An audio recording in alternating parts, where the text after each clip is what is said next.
Hello everyone, I'm Captain Courageous and this is RPG Retro Reviews. Sitting next to me here is Jeffery Talanian, author and creator of Astonishing Swordsmen and Sorcerers of Hyperborea, now just Hyperborea.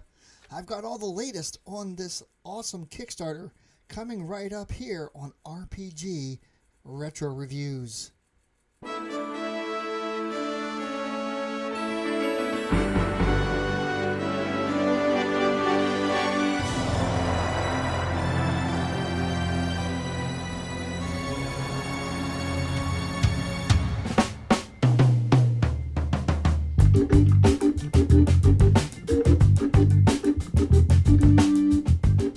Jeff, I'd just like to welcome you to the channel. This is the very first time that I've ever done this, and thank you for joining us. Oh, thank you for having me. It's an honor to be your first semi-live guest. This is not live at all. This is completely pre-recorded. We're not doing anything live because I want to It's have live for us right now, right? It's live for us, very live. We had some technical difficulties getting into this thing, but now everything seems to be okay, I hope. So Yes. if it shows up on the channel, then you'll know everything was cool. So you got a Kickstarter active. It seems like it's doing pretty good. Yeah, it's doing really well. It's the strongest Kickstarter showing that we've ever had. It's surpassed our second edition role-playing game for Hyperborea, which we did back in late 2016. And yes, it's really exceeded all expectations. We had a $20,000 goal for the crowdfunder, and we achieved that. We achieved that number in 17 minutes, which was a shock to me. So I was very excited to see that there are that many enthusiasts for sword and sorcery style old school play. Well, the video review that I did on your game is one of my top views, so that says something. Oh, very nice. I think a lot of people were discovered second edition. They came late to the party, and then when they went to get the book because they were hearing about all the good things, I think you were sold out. Yeah, I sold out in the first quarter of 2020. So it happened so fast that it took me by surprise. I had been sort of planning for it throughout mid to late 2019 when I saw the numbers of the book starting to dwindle, and I started to see more retail stores ordering large numbers at a time. And I didn't want to tell somebody that they could, tell some shop that they couldn't order 20 copies of the game or whatever, because that's the heart and soul of gaming, is these brick and mortar stores that are still hanging on in this age of the internet. So I always want to support those guys, but I saw the writing on the wall that they were moving, and they were moving quick. So it took me by surprise when they were out in early 2020. So there was that, there's been this long stretch of the main core book, which is the complete game, being sold out. But we still have had throughout this the soft cover player's manual, which is a high quality book. It has great paper. It's Smithsonian binding, but it is a paperback. And so that's the only core book that we technically still have in stock right now for the game. Yeah, I saw that you had those. I ordered a couple of those myself. They're very nice, and I handed them out to my players, and they were really impressed with the books. A lot of the players that I shared that with were 5th edition players, and I got them to switch to Hyperborea. So, oh, nice. Yeah, absolutely. I think I don't know if you're feeling this, but with 5th edition, I think that there's a certain interest in something less superheroic. I mean, it's kind of like a genre. It's not a knock on 5th edition. It's just that it's just a little bit high-powered in regards to things. I think there's more of a challenge with an old school game. Yeah, I think it's a little bit of that, but I also think it's something else as well. I think it's a lot of people have come into the hobby through 5th edition, and that's sort of been their gateway drug, which is great. And also a lot of people have come back to the hobby through 5th edition that haven't played in 20, 30, and some people I've heard 40 Absolutely, years yeah. that haven't played for 40 years, and they've come back with 5th edition.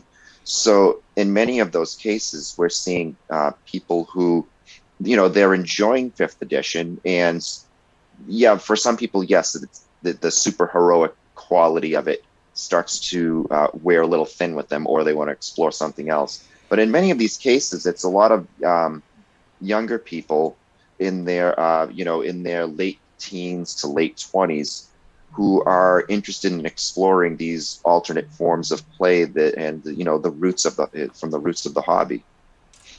Right, absolutely. I think that a lot of us, back in the early days, we kind of started with maybe first or second edition, and then we tried other games, and then came back. So I think that's a pattern, not just for fifth edition, but it's always been that way, right? Yeah, I think so. We play it. A lot of us that discovered it in the 80s or even the 70s. I mean, for me, it was 1981. But for many of us, we were playing in middle school and high school, and then we got girlfriends, we got married, we got cars, we went to college, we did all these things. The real life got in the way, and the dice started to grow dust, right? Right, And absolutely. Yeah. And in fact, I was going to ask you about that. You said you started in 1981. I did too. oh, cool. Did you start with Mold Bay? I did not. I actually started with the Holmes set. This Oh, was my first D&D. all right. Yes. Awesome. So I always have a soft spot for that system, and it's something that's been inspirational for me in my designs with the Hyperborea game. Just little things that I do that are a throwback to the Holmes style, which is the 5-part alignment system that we use. I noticed that you were using the Holmesian style alignment system right away. Yes. Yep. Dexterity is we assign dexterity scores to all the monsters, and even though we don't necessarily use the Holmes initiative style, it's almost like I like to think of it as a reverse Holmes, because in Holmes, what you're supposed to do is go in order of dexterity. And it's very static. I actually talked to Holmes's sons about it back at North Texas, because they were both his two of his sons were at the North Texas RPG Con last month. And I had the opportunity to sit down and speak with them a couple of times over the course of the weekend. And even they thought that that running Holmes initiative was a little bit restrictive in that it's straight out by dexterity order, so there's no variability to it. But if I'm remembering it correctly, what you were supposed to do is, if there was a tie on dexterity, then you would dice for it with like a D6, and the highest roll would go. Yep. So in the Hyperborea game, we do sort of the reverse of that. We use a D6 for rolling initiative, the one side for the monsters and one side for the player characters. And then if you have a tie, that is resolved by dexterity, which is why we have dexterity scores for all the monsters in the game. Right. That's a great. That's why I've been playing it myself, and I really like that system. I don't particularly care for the static system in Holmes myself, but I do like the way you've got it set up in the with the D6, which is more traditional. Yeah. And I'm also not a big fan of, I know a lot of modern systems they're trying to figure out ways to streamline combat, right? Because there's so many things that a character could do. A single player, it gets to their turn, and you can go up and make a sandwich and have a beer while they're just going through their turn, because it takes so long. So what they end up doing to try to cut that time down a little bit is set an initiative order on the first round, and that is the order throughout the entire combat. I'm not really fond of that either. I like it to be a little bit more chaotic than that. I like it to switch up at any time and be unexpected, because once you know exactly when you're going in the order, you can kind of play it that way, like as far as your spellcasters go and things like that. So I like a little bit more of that randomness. Yeah, I agree with that 100%. One of the things that I notice about 5th edition is that you really can't alter that static aspect of the initiative without kind of messing up the way certain character powers work.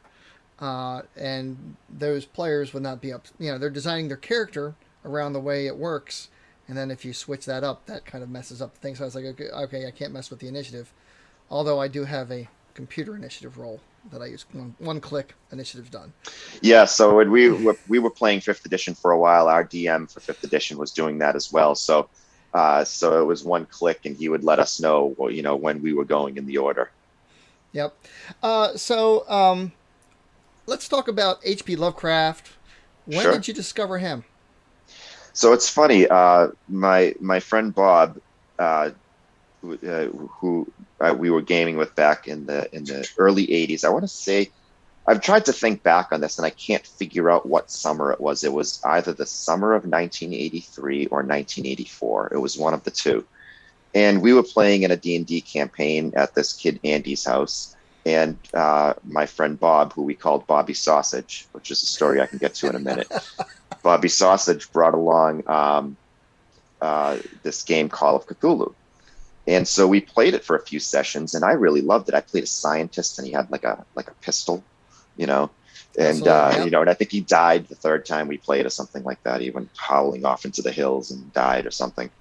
And I just loved it so much that I wanted to know more about the fiction that was behind it. So I'm one of those people that actually started with the game um, before I'm right there with you. the Yeah, me the too. fiction. Yeah, I started with Cthulhu about 84, 85, Call of Cthulhu, and then I started reading the books.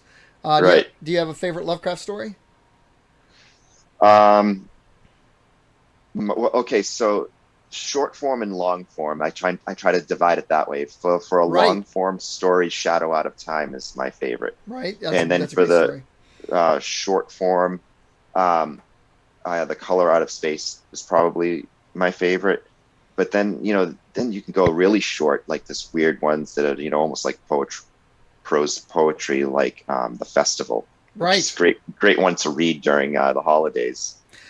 My personal favorite is The Hound, and it's just so overwritten, but I love that story. I don't know if you're familiar with that one or not. It's the one with Saint John and the storyteller, Oh, and okay, they're yeah, grave diggers, and they have this house together, and they create like this strange room where they got weird lights and funeral daisies and stuff and all these different uh, prizes from the graves that they've dug, and they go to I think it's Switzerland, and they dig up the grave of this ancient guy, and he's got this uh, um, amulet of Lang. It's like a dragon of Lang yeah, or something like that. yeah. And then the hound starts following him. It's Oh, just, very nice. Yeah. yeah, it's I just, vaguely remembered. I read that one years ago. But that one is one that I've only read once. So now you're intriguing me to read again, because there was a point where I had a whole bunch of Lovecraft paperbacks, and I had read the stories in those over and over so many times. And then at some point, I think it was Barnes and Noble, like 20 years ago, that one of the first ones that came out, the complete Lovecraft, in which I started to discover a bunch of tales that I had missed, that weren't in any of the previous collections. So I think I might have read that one in there, because I read that from cover to cover, because I wanted to, have the complete read the complete works. yeah, absolutely. Yep. And I think for my personal one, I like The Case of Charles Dexter Ward. Oh yeah, yeah, of course, classic. That one Yeah, kind of is interesting as Lovecraft. It's one of his last, I think it's like the last story. It was published after his death. yeah, And it's so boring. It's so amazing. It's like a tough read because you're just getting the puzzle of these magicians trading yeah, letters back and forth, like the first over half the book, and then the Dr. Willett finds Joseph Kerwin's underground lair, and then it just goes from zero to poof. right, right. It's just like so off the that is like one of the few Lovecraft stories where I was actually kind of like on the edge of my seat, maybe a little bit horrified when he was Yeah, going through that dungeon and he finds the pits with the things hopping sure. around at the bottom, which are the remnants of the things they called up wrong, right? Yeah, right. And it's classic Lovecraft in that he talks about how indescribable they are, and then spends two and a half paragraphs describing it. Right, right, right. I mean, he could be overly wordy sometimes, but it's the content that's always been so great with Lovecraft, and the ideas. So Absolutely. maybe execution wise, there are better writers out there that have that don't that aren't as loquacious as he is, but it's um You you know definitely need a dictionary the but first couple times you read him.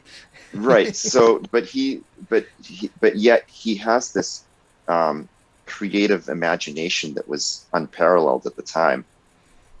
We could look at the sources leading up to him, people like Algernon Blackwood and Arthur Machen, and different writers that were his predecessors that he was inspired by. You can even look at Poe. When you look at a say story, Poe. Yep. Sure, when you look at a story like Rats on the Walls, Yes. that feels like it could be a Poe type of story, right? Because the guy is going to say that, yeah.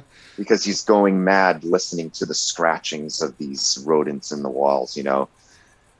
But it's amazing. You know, one of the things that I've always loved about Lovecraft, or at least something that I've enjoyed, is for me where I grew up and where I live, a lot of it is the local trappings and the local flavor. There's locations and places that I know that are in his stories. Yes. So when I'm reading like the Dunwich Horror and he's talking about, you know, the green hills of Vermont, or in Innsmouth,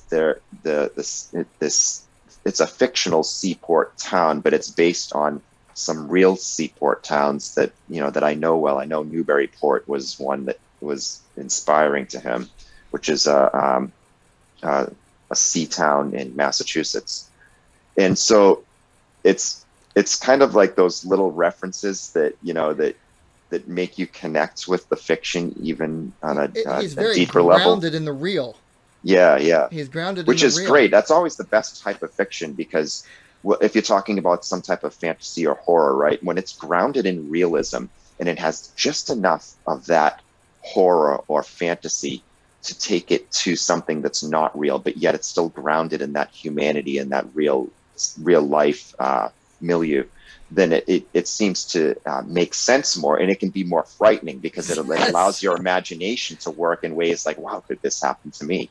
Right, absolutely. You know? That's I 100% with you on that one. So you told a story the other day, and I wanted to kind of bring that up again, maybe revisit that, because I thought it was a great story. But in regards to gaming, there was a vampire that your players had a creative way of dispatching, which I thought was pretty cool. And it goes to the way that I enjoy DMing, which is let the players be the heroes and just let their imaginations run wild, because it's not a computer game. You don't have limitations. And if you could go ahead, I think you know what I'm talking about. Yeah, exactly. If you want me to relate the story, I can. But please. I want to, sure. But going back to my general philosophy as a DM or a game referee or game master, one of the things that I try to always do, and I think this is good advice for novice referees or younger ones, is try not to tell the players that they can't do something. Of course, there has to be limitations on that. If you have some type of fighter character and he's like, well, I pick up the magic user's scroll and I cast his fireball spell. No, you don't know how to read it. That's just something you don't know how to do. But if you're trying to do something impossible, if he said, I'm jumping off the stairs and I'm trying to, catch the chandelier and swing off the chandelier and kick the lizard man in the face. Well, it sounds ridiculous, right? But you have to think and say, could it possibly happen? Could the Green Hornet do it, or Kato, I should say? It's possible, right? So sure, absolutely, give them a % chance that they can maybe pull it off. So this story in this game. So what was happening was, in my campaign, my group of players, they were facing a vampire on this sort of bridge chasm, and the vampire was claiming it was his bridge, and he wasn't going to let them pass unless they sacrificed one of their own to him. And they were like, no, we're not doing that. And so that ends up turning into a fight. So they're fighting this vampire, and it looked bad at first, but then the players started to get the upper hand. And a lot of my more intelligent monsters, I will roll some type of morale to see if they, if their will breaks and they're going to try to, escape. So that's what happened. This vampire decided that, he had taken too much damage and he was going to get the hell out of Dodge. So he assumed this gaseous form, and I sort of described it to the players as sort of green mist. They could see started like that his body just shrunk down into this mist, and the mist was starting to float away.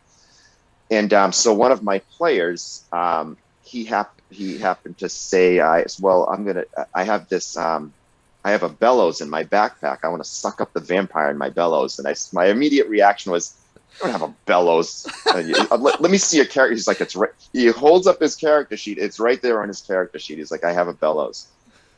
I'm like, okay, so I'll give you this, this small percent chance that you can use the bellows and suck in this gas. Well, of course, he rolled those, like, I forget what his percent chance of success went. I want to say it was like 24% or something like that. And he rolled like a 13 or an 18. But he did it. He sucked up the gaseous form vampire into the bellows. And then he said, I have some beeswax. I'm going to plug up the little end of it with the beeswax. That's creative. And so, yeah, it's very creative. So then they have the vampire trapped. And so then they know all the myths about vampires that, that they don't like water. And of course, that sunlight can destroy them. So they waited till it was like the noontime sun and then the sun was blazing. And they set the bellows on they created a little raft and stuck it on a river and set up all these mirrors around it. And then they did something to trigger the bellows to open up with a twine or a spool of rope or something so that it would open up. And then the vampire starts leaking out of the bellows, but all the mirrors and sunlight are pointing at it. And so they destroy the vampire. And I just thought that was just such a crazy creative thing to do. And so that's why we were talking about, like, these are the kinds of things that we can experience in a tabletop role-playing game that we cannot explore in our video game counterparts, right? Because they are limited to the defined parameters that the program allows for. There is no defined parameters that program for tabletop RPGs. Its only limits are the imagination of its participants, right? Absolutely. Absolutely.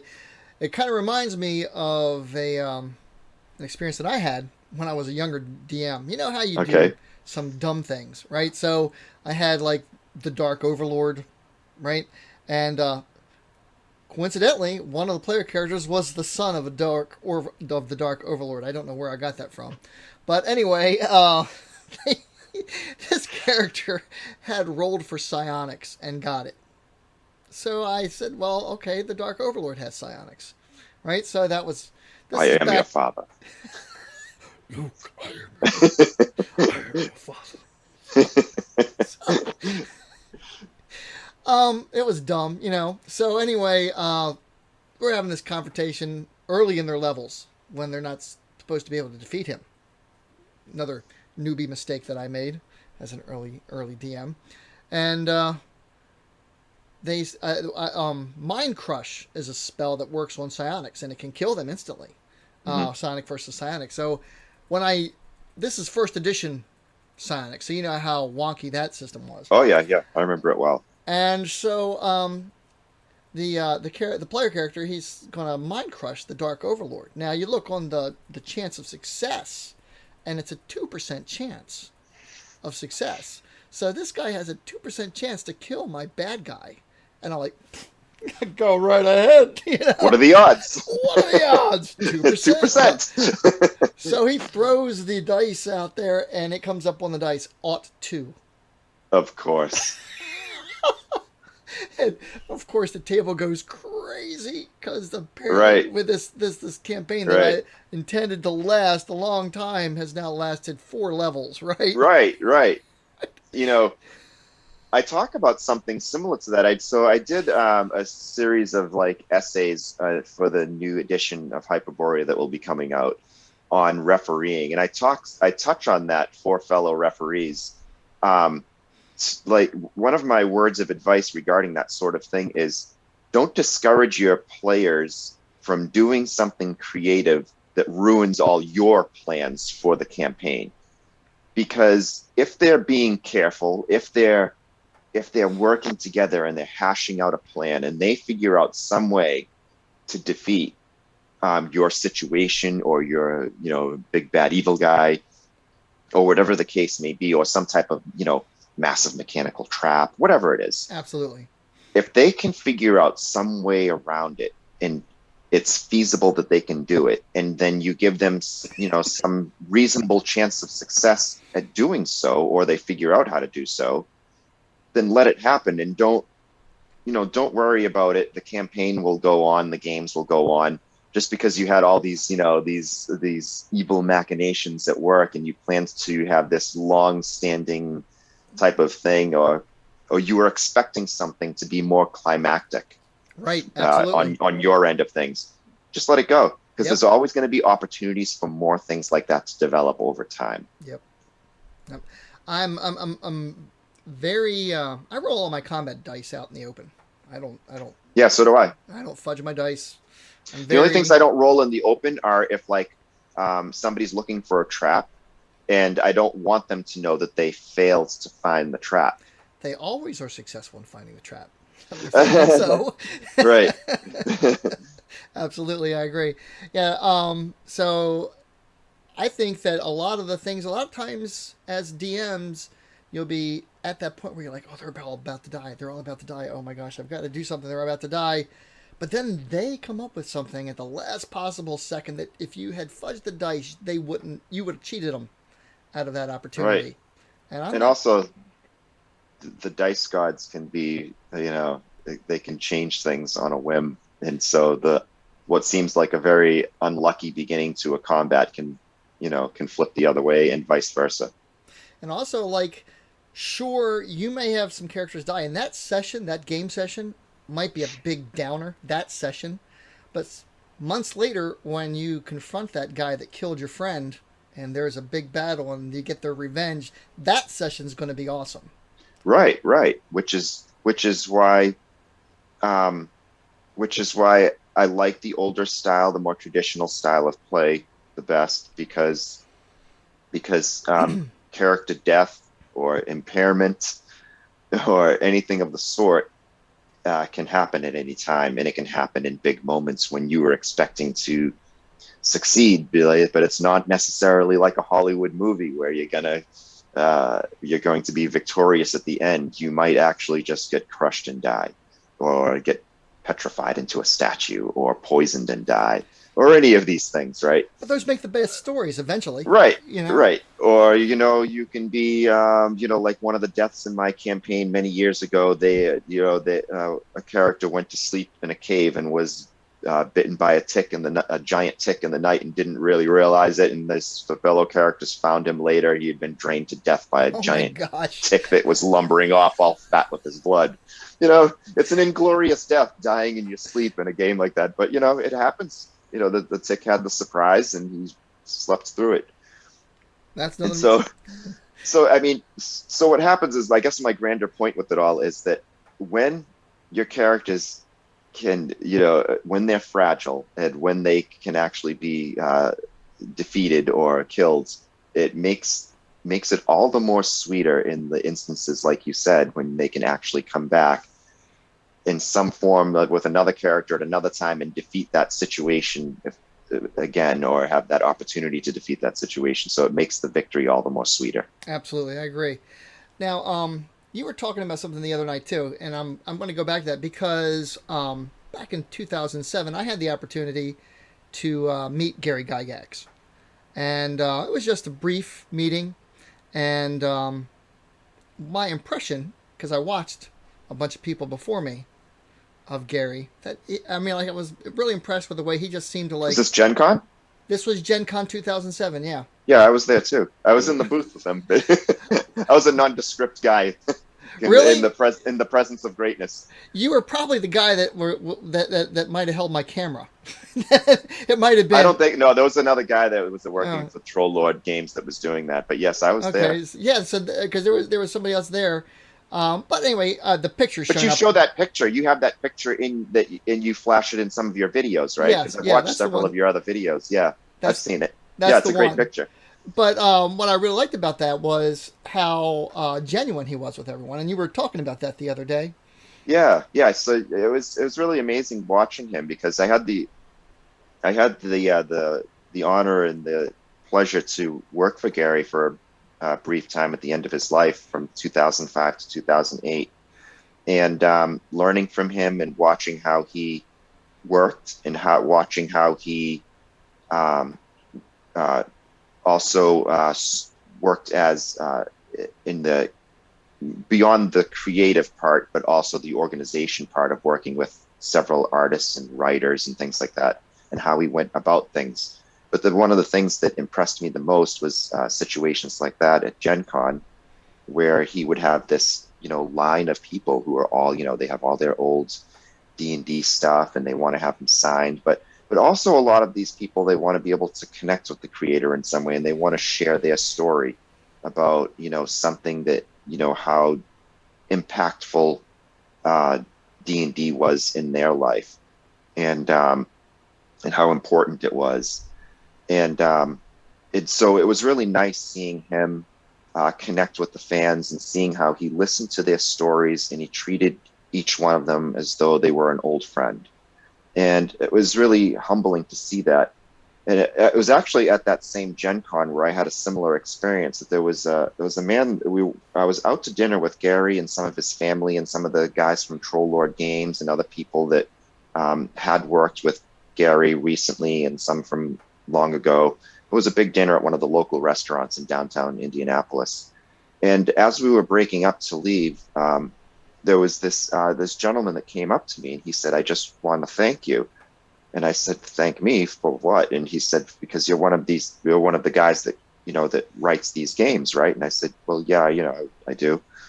And he said, "When I was stationed in the desert of Iraq," he said, "when we were in tents for long periods of time, gaming is how we passed the time." He's like, "Gaming kept me sane." So he's like, "I just want to thank you for creating these sorts of things that kept our minds off the fact that we could, be killed, or, our friends be killed. And it just gave us that little bit of escapism," he was telling me. And I was like, "You're thanking me?" Thank you. Thank you. Yes, sir. I mean, you're risking your life for our country. I mean, I have all the respect for you in the world. And, I was, so it was just amazing to me to think that, that Gary and his peers from back in that day created this form of gaming that really, to that point, had never been done before. Because generally speaking, when we think of games, whether they're traditional board games, tabletop games, and whatever, we always think of it's a competition, right? In which there is going to ultimately be one winner or one team that wins, but it's usually one winner, and you're playing to see who wins the game. But in tabletop role-playing games, it's this collaborative effort. It's a team that it's trying to work together. And it's funny because I'm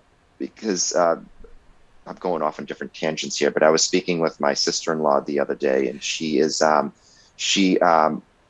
a position where she hires people for different positions in the city of Boston, and or recommends. And this guy was interviewing with her, and he talked about his experience as a dungeon master, giving him these interpersonal and social skills and team building skills and collaborative group skills, problem solving, all these things that he can attribute to playing D&D, which is amazing when you think of it, because it's really true. It's absolutely true. It's absolutely true. Dungeon Master is a leadership position, and I've been in the corporate world, and I've had that training, and in regards to people handling and all that kind of stuff, and how and you can translate the things that you learn in that world to the tabletop, but you can also translate the stuff that you learn at the tabletop to the corporate world, and it's really a dungeon mastering is a training ground for leadership, in my opinion. But at the board meeting, you can't shoot a lightning bolt if your boss is pissing you off. Even though you would want to, yeah. But you can go ahead and work out your frustrations with the dice later on in the day. Right. Yes. So that's quite right. That's the joy of the game. You're sitting, whatever real life frustration you have, you can get together with your friends, and they all have their frustrations, and then create some real genuine fun memories and adventures and stuff that you really can't have in the real world. Exactly. It's funny because we just had our game. We had our weekly game last night. We play on Tuesday nights, and one of the guys in my group, he had this almost like this torture session with a snake man that was plotting against this town, and he wanted to find out everything this thing knew, and then he eventually threw the snake man outside into the ice and snow so that it would suffer and die. And he was like, that was kind of therapeutic for me. I was able to get out all my frustrations from the week of work on that snake man. I'm like, okay, whatever makes you feel better. Let me switch gears a little bit. Let's talk Sure, 1980s fantasy movies. sure. Conan the Barbarian, Beastmaster. What's your favorite? Oh wow, jeez, there's so many good ones.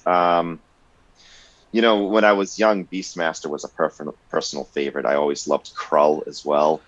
That was Yes, one. Crawl, Beastmaster. Yep, absolutely. Yeah, but but any really adventure style movie, it didn't have to necessarily be fantasy. Like the other night, we were talking about Raiders of the Lost Ark, and Yes. that really, you know, that was really inspired my imagination back then of Lost Temple exploration and stuff like that. And I think it was because at the time when I was watching Raiders of the Lost Ark was not too long after that I picked up the AD&D adventure module, the Hidden Shrine of Tomoakin, Oh and yeah, so and I really reminded me of like that Raiders of the Lost Ark type of feel of that temple that's exploration. one of my favorite modules. Yeah, Yeah, that's love a that great one. module. And it's kind of funny. I think I started out with Raiders of the Lost Ark as the movie, right?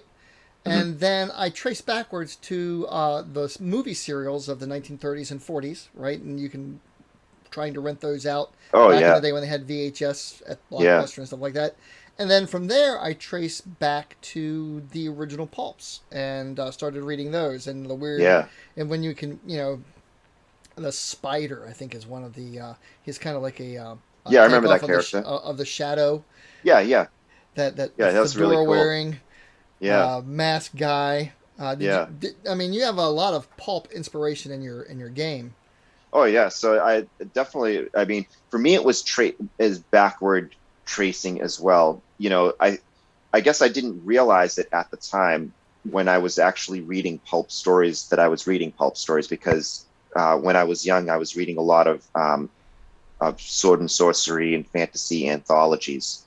And I guess I didn't really appreciate at the time that a lot of those stories were actual reprints from stories that were written in the 1930s and 40s of the pulp era. So, um, getting exposed to authors such as Fritz Leiber and Jack Vance, and of course, Robert E. Howard, Abraham Merritt, all these different writers whose stuff that I was reading, I didn't really know and appreciate at the time until I really started to delve into the history of the hobby of the roots of these things. But getting back to the movies thing, I also wanted to mention basically anything by Ray Harryhausen, the special effects. Yes. Oh my Oh my, gosh, Jason and the yes, Argonauts. Jason and the Argonauts, and Clash of the Titans. Yes. Those, and so Clash of Man, Jason. that was my impression of Dungeons and Dragons skeletons forever. Oh, of course, yeah, and I've made that happen so many times over the years. Where skeletons are rising up from the bones of something that. So now my players are like they're afraid to even go near a pile of bones. They're like they're waiting for it to happen. Sinbad as well. I think Sinbad in the seven. Sinbad in the what was Seven Voyages of Sinbad, isn't it? the Seven Voyages of Sinbad? Yes, Mm-hmm. I mean that's a classic as well.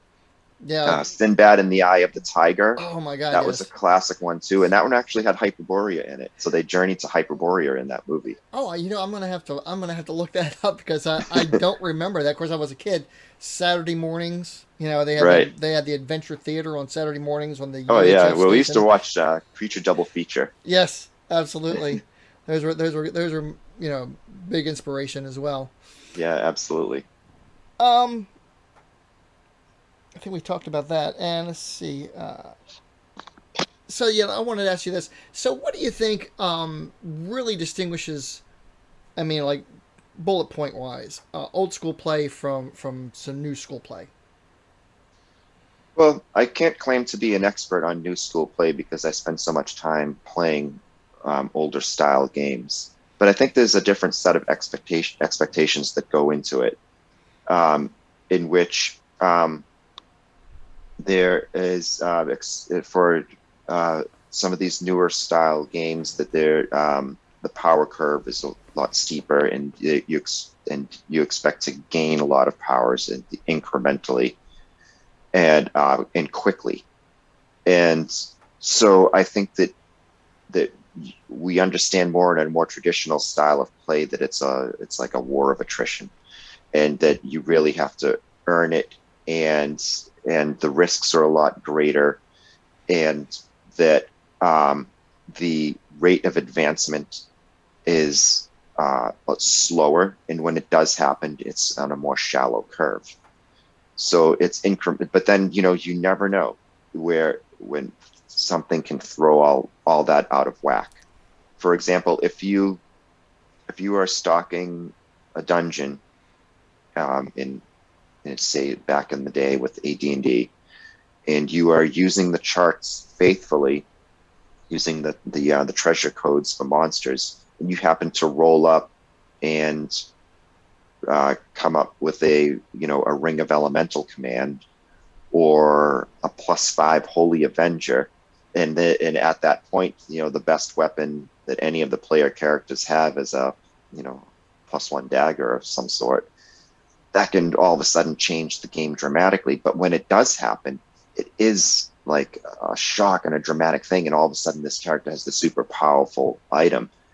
I get the impression with more modern games that it's more of an expectation that you're going to get these things at certain times, that you're going to start off with lower power items, and you're going to start to get more medium power items, and you're going to get more powerful items as you go along. And it's like it's expected to follow expected to follow a path of achievement, whereas it's a little bit more random in older style play and a little bit more chaotic and discombobulated. Yeah, I agree with that evaluation 100%. So like I think of it as the randomness of the weapons and items and things that you can find in an old school style dungeon or adventure that really ups your character's power level is a parallel there to the more modern stuff. I mean, like with more modern games, you don't really need magic items. Your character's going to just get these powers and they're going to be cool. Right. Whereas in the older games, you need these magic items. And that's, to me, that's more interesting because you don't know. And you're going to get this discovery and this thing that, whereas in the more modern games, you've got an expectation. You can read ahead. You can see what you're going to get. You can make a plan. Whereas in an old school game, you can't make a plan like that. Right. But I think something that's been very impactful for a lot of people is organized play. And in organized play, there are certain expectations that you're going to achieve certain items at certain times, and you're going to achieve certain powers at certain times, and it's going to advance from there. And and I understand why they have to do it, because Right. we saw it back with like 3rd edition with organized play, how it was taken advantage of by a lot of people. So you had people showing up to these games that had super powerful characters that weren't fair to the other participants. So I understand why organizations like Adventure League and the Pathfinder Society have to sort of curtail that kind of development. But when you do so, in my general opinion, it starts to take on that semblance of a video game, because we are getting into our escape, as I mentioned earlier, is that it doesn't have defined parameters, but at that point it starts to have defined parameters. Right. You really have an interesting, let's talk Hyperborea for a second. So Sure. you've got a very interesting cadre of artists Yes. for your game. And Val Zemeckis, is that Val Zemeckis. Val Zemeckis was a artist on the original Conan for Marvel. Yes. So Val was he actually did a backup story in Savage Sword of Conan, which was the big black and white magazine for Cull. And then he also did Conan the Barbarian for a time. But actually, in comic book circles, Val is best known for doing Lobo and Demon. Right. I think Demon he did for a while. So he was pretty big in the DC comic scene for some time. I think he did some work with Justice League of America. He's been all around. If you look at his rap sheet, it's it's pretty impressive of the stuff that he did. Right. And later in his career, when he actually started doing stuff for Disney, since some of the stuff that was used in some of the early films and animations. So, for example, he was explaining to me one time that he would draw, a figure of Iron Man just sort of facing you, and then another figure of Iron Man where he's slightly turned, and then another one he's slightly turned again. And then the animators at the studio would take these and be able to transform them into a CGI animation. So he's done some pretty cool stuff, but he always likes to come back to his roots. He really enjoys sword and sorcery illustration, which is why he was on board right away when I asked him if he would be interested in doing some art for my little game. And so the first piece that he ever did for us was actually the cover of the Forgotten Fane of the Coil Goddess, which is the one that you recently reviewed. Oh, right. Okay, yeah. So that was his first work with us. And yeah. So that cover has some of the iconic characters that he's drawn again and again and again in the Hyperborea game, which we'll see some new ones in the third edition of the game. Yeah, I love the color plates at the beginning of the chapters. Those are awesome. Yeah, he does a fantastic job. So, and then Daisy Bingham does the color work for his illustrations. And so the two of them are a great combination of evoking that sort of that pulp feel, but also a little bit of that, that comic book feel.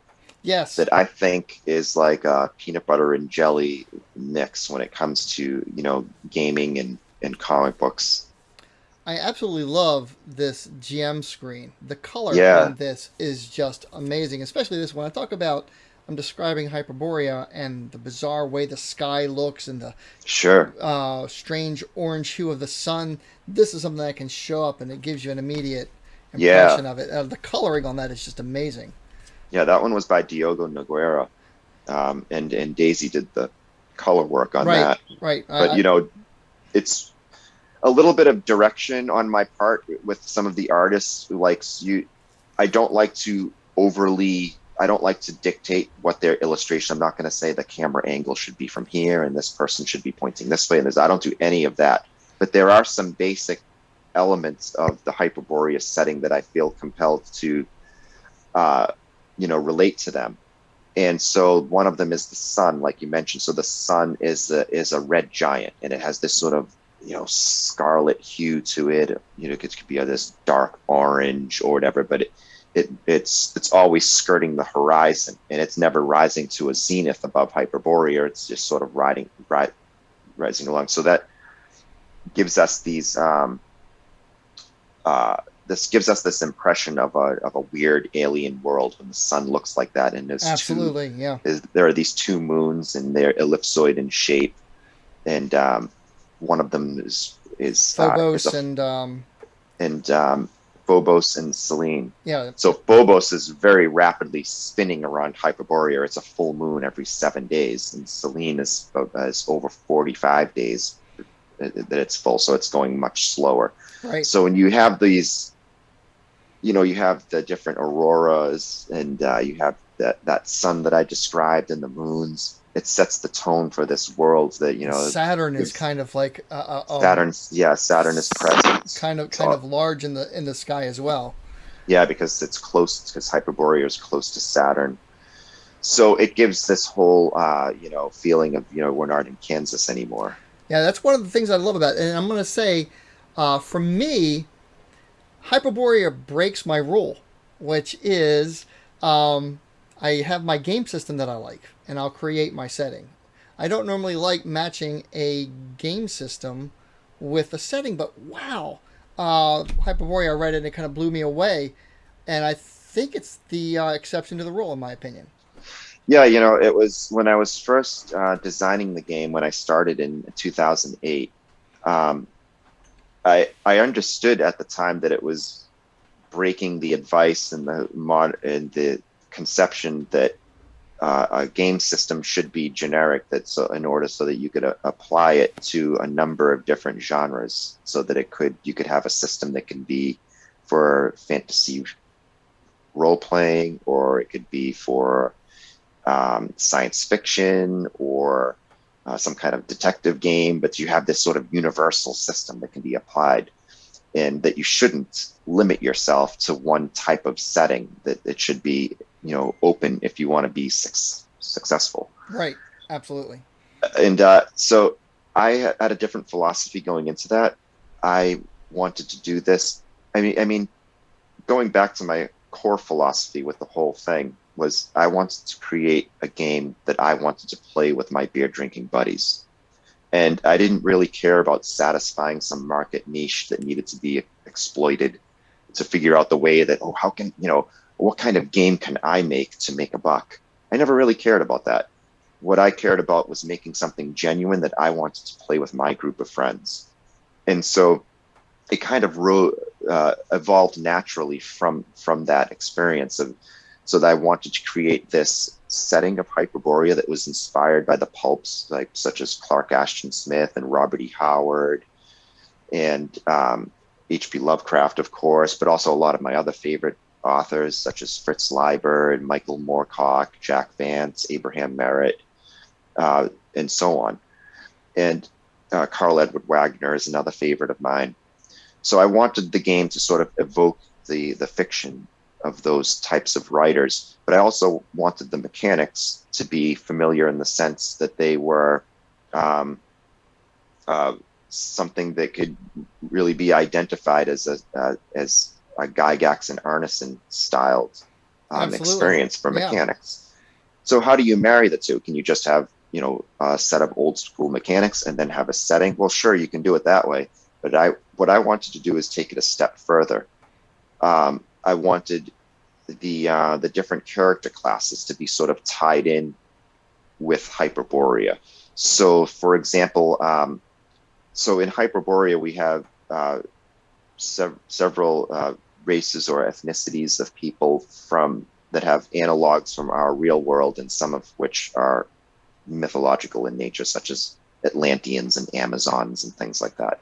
But then some of them are real world historical, ethnicities, such as we have Picts and we have Vikings. So for example, we have a class that's called the Runegraver.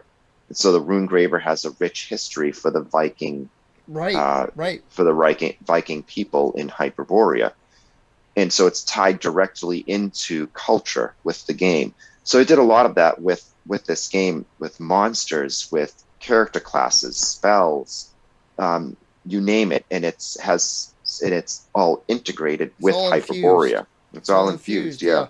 And I was going to say that really leads right into the next question that I was going to talk about, is the advantages of infusing the setting with the rules, is that you can do all the things that you discussed. You can make the monsters and the cultures and the various different things interact in a way that you just can't do in a generic game.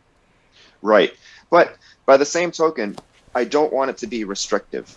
Right. So what I mean by that is, if you look at what we've done with the setting of Hyperborea and you look at the various maps, you'll find large sections of the maps. You'll see dots for towns and cities that aren't labeled. And why is that? It's because what we want to do is we want to open it up to you, to the individual referees out there, to your creativity, plugging in your creations into Hyperborea and blending in the things that inspire you into the setting. It could be, you could be doing it with your own stuff that you create, your own homebrew stuff, or maybe there's an old adventure or something that you found on the internet that you want to incorporate into it. So I like the fact that we have this sort of integration between rules and setting, but I don't want it to be to the point that it is restricting you from your own personal creativity. I'm just going to say, I think you've done a great job on that. It's really been impressive in regards to me utilizing on my campaigns. But what really made me happy was when I passed the rule books on to my players. They were all like, "Wow, this is amazing!" So they were because I was trying to wean them from 5th edition to something old school, and I had tried some other old school games, and with moderate success, right? But when I brought in Hyperborea and started talking about Hyperborea, they were all in. So that was pretty cool. It's a different experience, and so I guess one of the things that I neglected to mention earlier when you asked about some of the stark differences between old school games such as Hyperborea and newer stuff, a lot of the newer stuff, you could look at it as a feature, or you could look at it as something that is something you'd rather not do. It all depends on your personality, but character classes are almost like a toolbox that in each character class you're building something and you're expanding on it and you're selecting all these different things that you can do, building like a tree. And that kind of started with, it actually started with late second edition when they came out with those black books where you could truly a la carte customize your character. Skills and powers books. You have a point buy system in those rules, and that sort of carried over into third edition where you're building feats and skills and all these things. So that is a modern feature of a lot of today's games, but we take a different approach with the Hyperborea game. Yes, there is a certain amount of latitude that you have in making choices that will impact your character's development, but for the most part what you're looking at is character archetypes. So if you are playing a priest of Sathagwa, the variability between your priest and another priest is going to basically be the spells that you choose, and maybe the one ability that your god grants you at first level. If you play a shaman, for example, in Hyperborea, shamans cast 2 schools of spells. They get to choose, are they going to choose cleric spells or druid spells? And then on the other side, are they going to choose magician spells or necromancer spells? That's a choice that's made at first level during the character creation. And once they make that choice, that's what they're stuck with. So if you want your shaman to be someone that casts druid spells and necromancer spells, if that's what you choose, then those are the spell schools that you're casting from. And so the archetype has a more expected flow to it, where you're looking at the different abilities that you'll gain at different levels, and you're not actually building your character like a toolbox character. One of the things that I liked about the magic system is your schools of magic, you kind of broke away with the traditions of evocation and all that, where you've got cryomancy and necromancy and pyromancy and illusionists, as opposed to the regular typical things you see. Right. So there are these different types of sorceries that work, and so each one has its own spell list. So, but there's a decent amount of crossover. For example, detect magic can be found in almost all the spellcasting classes. But then there are other spells so say you picked a cryomancer. There's going to be some certain ice spells an ice javelin, or in different types of things like that are exclusive to that character class. Or the same thing with the pyromancer class, and of course the necromancer. So we have a lot of them. We have a witch as well, and the witch can make these different potions.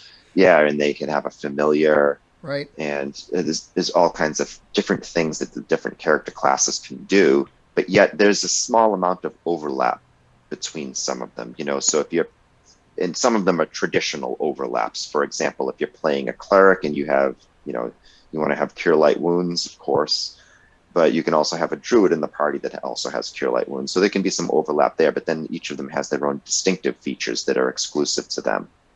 Right. So let's talk 3rd edition Hyperborea real quick. So we just talked about the spells. So there was going to be more spells in this edition than there were? Yeah, so there's a handful of new spells that were designed for the new edition, but also there's a whole bunch of spells that were introduced as appendixes in modules that we've had over the last 4 or 5 years. Right. That will now be put in there that have been, Awesome. So it's sort of compiling a lot of things that were, previously only found in the back of a module. So kind of bringing that all together makes it a little bit more convenient. So what are some of the adds to the new edition that if you played 2nd edition, what are you going to find new in 3rd edition? Well, one of our philosophies with it is to maintain backwards compatibility. So the changes are subtle. So there are some things that are spelled out better so that they're more easily understood, or they're relocated in such a way so you don't have to go hunting for them as much. So it's organizational improvements, but there's also some changes. The monk class is probably the class that had the most changes, because that was a class where we were getting the most complaints over the last 5, 6, 7 years about issues playing the monk. And so I recognized those issues, and I saw some of them with my own player group, because at one time we actually had in my player group at home, we actually had at one point 3 monks in the party at once. Oh, wow. Which was an interesting experience. But all 3 of them died in a combat with floating radioactive jellyfish. But that's a story for another day. Oh, well. It happens. Happens. Be careful out there. It's a dangerous world. So they still lament the loss of their 3 monks, but it is what it is. But anyway, getting back to the point.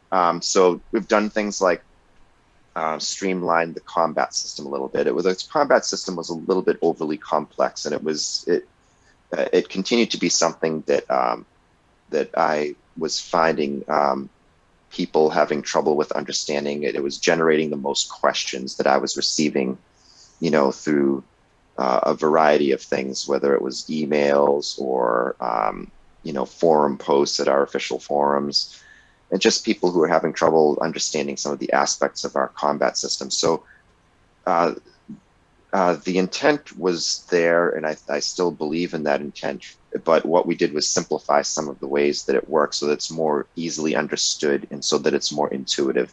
Because I never want combat to be something that is counterintuitive, to the sense where you have to, look up, stick your nose in a book in the middle of combat and start to lose that immersion and what is going on in the scene. Right. And so it's not dumbed down by any sense. It's just it's sort of smoothed over, I like to think, more. Well, I think when you get more players playing the game, that's going to give you more input, more feedback, more opportunity. Sure, yeah, and over time that starts to happen. So other little additions that we made. So we did a lawful evil version of a paladin. It's called a fell paladin. Oh. And so I always got it. I always was interested in the old school anti-paladin, right? But I always kind of felt like it was done a little bit wrong. Not necessarily wrong, but not the way that I wanted it per se. Because the anti-paladin is, by tradition, was a chaotic evil paladin. And I always thought that it should be a paladin that's still lawful, but lawful evil. So they still comport to these to this code of honor in this these restrictions, but yet but completely flipped to the evil side of things instead of being some type of chaos knight. I agree. So it's an interesting new thing for people to explore. If you are a referee that's inclined to allow evil characters in the party, I know some prefer not to deal with it, but it can be fun. It can be fun. Yeah. The only time that it's not fun is if you have you have your typical thing where you have a lawful good fighter in the party, and then you have some kind of chaotic evil barbarian, and just they're going to end up butting heads at some point. Yeah. So it's more on the players when it comes to that. If you're going to be if it's a party of neutral characters to evil characters, and you want to be the guy that's going to roll up a new character, and you're just like, oh, I'm going to insert my lawful good paladin into this mix, well, you have to expect disastrous results at some point. Not that I ever condone player versus player combat, but it does happen from time to time, under the umbrella of it's what my character would do. I don't want to kill your character, but this is something my character believes in. Yeah, that's been the long line of excuses for many players. Right. So how many total classes are there in the new game now?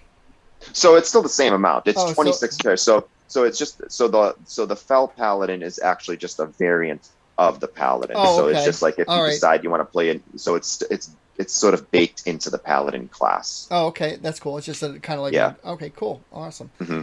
Just like when you have played like a warlock and you're deciding if you want to be a warlock that casts magician spells or a warlock that casts pyromancer spells. You have those different variants that you can play in there. I love how you don't have multi-classing, but a lot of the classes have that basically that option. They have uh, aspects of different classes in them. Sure. I prefer to think of them as more, instead of multi-classing, it's more like hybrid classes. Sure. So you have, say you have like a purloiner, Right. and that's a thief class that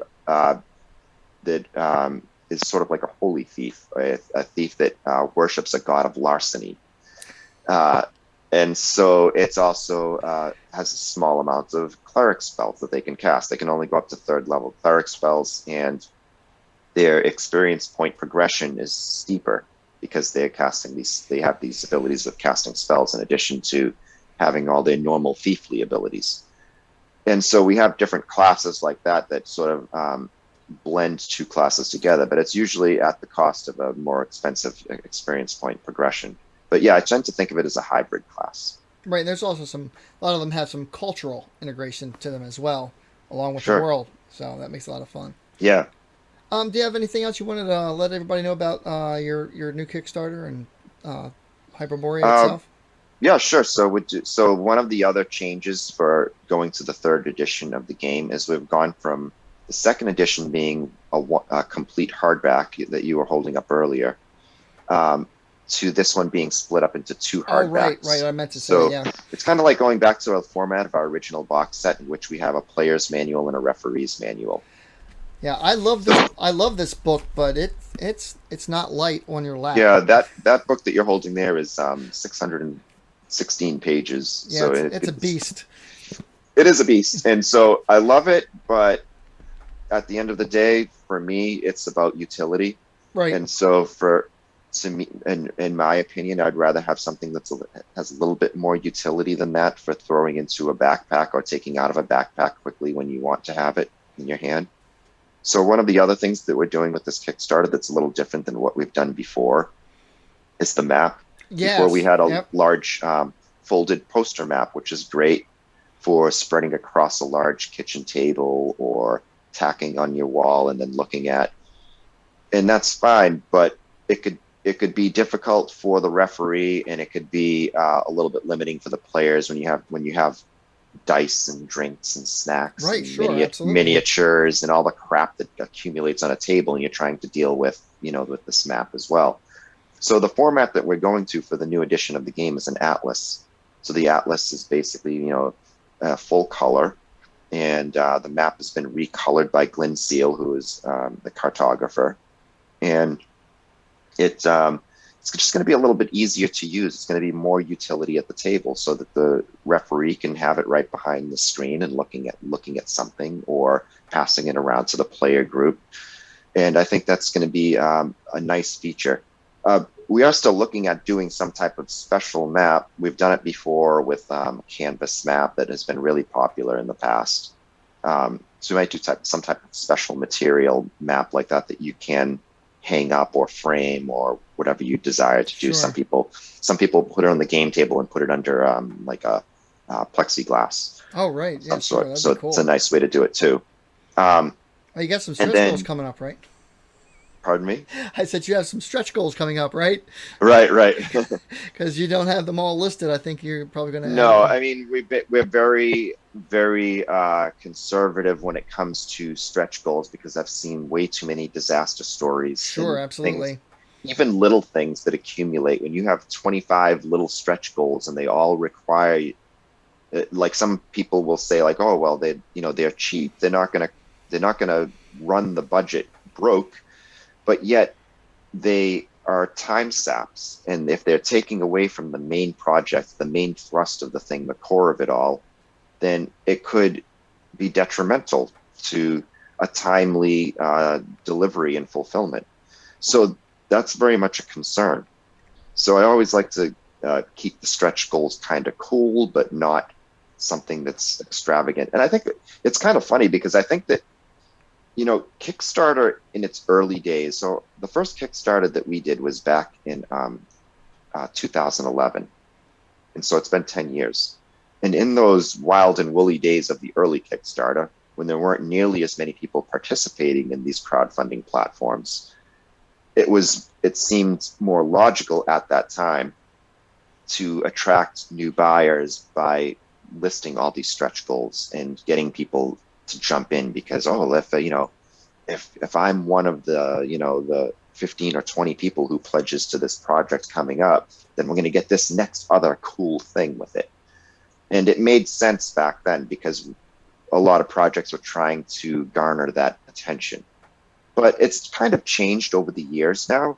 And it's actually, I'm seeing something that's a completely different trend over the last few years where I've heard and seen people, and I've actually experienced it myself, when I look at a project, if it has this huge laundry list of stretch goals that are every, $1,500 and then Right. unlock something else and unlock something else. When I see something like that, and then I look at the creator and the creator it's their first project. Oh no. I'm like, how is this? This is a disaster in the making. I can see the writing on the wall. And then a lot of people are starting to think like that they might not even want to pledge to a project if they see this huge laundry list of stretch goals, because they feel like they're just going to lose their money or that the project is going to be 5 years late. Right. So I like to just keep it simple. That makes a lot of sense. I'd like to thank you very much for doing the interview with me there, Jeff. This was a lot of fun. I hope you had a good time with this. Thank you for having me on. And so, how long is the stretch? Is the Kickstarter going through? The Kickstarter is going to July 31st, so you can find it by searching for Hyperborea 3E. Okay. And so you'll see all the other stuff that we have going on there. Oh, I forgot to mention one thing, if I can do it real quickly. One of the other books that we have offered in the Kickstarter, besides the 2 core books, there's an adventure module. There's an adventure module, first level adventure module by David Prada. And it's a nice little introductory module. It's great if you're starting a new campaign in Hyperborea, maybe introducing some new players, or if maybe you have a group that has all higher level characters and you want to start them off fresh with something new. It's a great introduction to the game that's going to be a lot of fun. All right, it's called Late Trapper's Lament. Yeah, I saw that on Late Trapper's Lament. Okay, that's great. So anyway, thank you so much. I greatly appreciate you stopping by and taking time with the channel. It's been a lot of fun.